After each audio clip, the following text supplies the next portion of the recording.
ለምንድነው ልጆችን የምናስተምረው ትምህርት ቤት ምንድነው ማድረግ ያለበት የሚለው ላይ አይ ቲንክ አሁን በጣም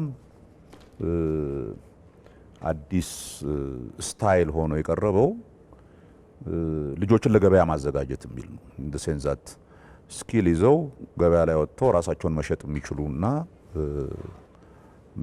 ለዚህ ነው ይሄ ቅድም አሁን ኢንዱስትሪያል ሬቮሉሽን ጋር ምናምን ስታያይጂ ማርኬታብል የሆነ ስኪል ዴቨሎፕ እያደረጉ አይደለም። የድሮ ትምህርት ነው የሚማሩት አይነት ነገር ነው። ማርኬታብል ስኪል ኢምፖርታንት ነው፣ ጥያቄ የለውም።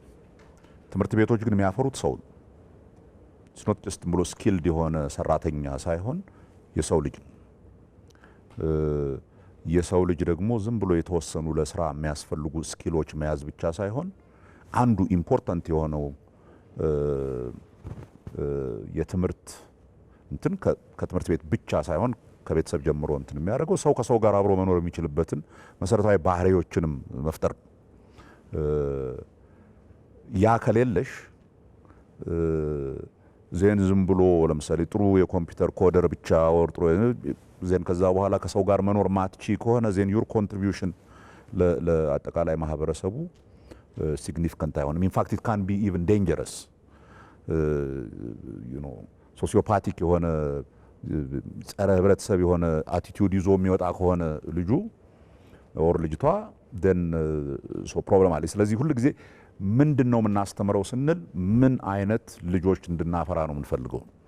ኢንፋክት ፓርት ኦፍ ዘ ሪዝን ባለፉት 2 ዓመታት 3 ዓመታት የጀመርነው ተቋርጦ የነበረ ነገር ግብረ ገብነትን ማስተማር ነው። ድሮ ግብረ ገብነት የሚባል ጀስት ቤዚካሊ የሞራል ኤጁኬሽን ሞራሊ ከህብረተሰብ ጋር አብሮ ለመኖር የሚያስፈልገው ምንድነው የሚለው ነው። ሶ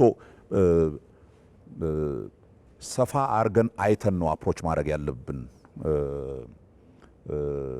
ኢሹን። ሶ ከዚህ ጋር የሚያያዘው ምንድነው የትምህርት ጥራትን ማሳደግ ነው ስንል አጌን ሰው የሚለው በእነኛ ስኪሎች ላይ ከፍተኛ የሆነ ዕውቀት ይዞ መምጣት ነው። እሱ ኢምፖርታንት ነው፣ ምንም ጥያቄ የለው። ግን ቅድም ያልኩት ነው ጥሩ ልጆች አሳደግን አገርን ማሳደግ የሚችሉ ብሮደር የሆነ ሶሳይታል ኢንትረስት ያላቸው ልጆች እናሳድግ ካል አፕሮቹ ሰፋ ማለት አለበት።